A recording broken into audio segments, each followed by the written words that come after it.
అందరికీ నమస్కారం. ఈసారి మేడారం ఈరోజు 17th ట్రాఫిక్ వ్యవస్థ చూసుకొచ్చినాం. నాకు తెలిసి ఒక 6 కిలోమీటర్లు దుబ్బలకెళ్ళి నడిపించాలండి. దుబ్బ ముందు వెహికల్ నాకు కనబడట్లేదు. ఒక వెహికల్ వెనకాల ఒక వెహికల్ ఉంటే ఫ్రంట్ వెహికల్ కనబడట్లేదు.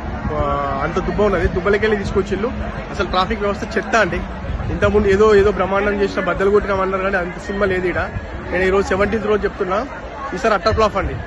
కాంగ్రెస్ ప్రభుత్వం ఏదో అని చెప్పించి ఏదో శిల్పాలు గోడలు అది చూపించింది కానీ అదంతా కరెక్టే అండి.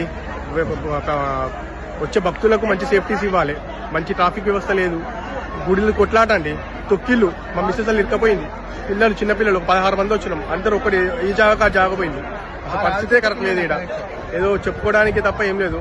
సీతక్క టీవీ ఇంటర్వ్యూలు బాగా వలే ఇస్తాను కదా, ఓ రోజు ఇలా వచ్చి మా లెక్క లైన్ నిల్చొని దర్శనం చేసుకొని పో. గురుగురు అని చెప్పేసి సౌండ్లు పెట్టుకుని వచ్చి పోయి కాదు. ఆ దుబ్బలకెళ్ళి రా ఒకసారి. నేను మమ్మల్ని అందరూ దుబ్బలకెళ్ళి నడిపించి నువ్వు మెయిన్ రోడ్ నుంచి వస్తాను కదా, ఓ రోజు దుబ్బలకెళ్ళి రా. నీకు సీతక్క నీ కథ అంతా తెలుస్తుంది. పెద్ద ఏదో వేసి ఏదో అని టీవీ ఇంటర్వ్యూలు ఇచ్చి బ్రహ్మాండం బద్దలు కొట్టినాం. ఈసారి మాదే అంటాను కదా. ఈసారి నువ్వు ఈ ఒక్క కేసు గురించి ఈసారి ఓడిపోతావు చెప్తున్నా కదా నేను. రేవంత్ రెడ్డి నువ్వు రావు ఇక.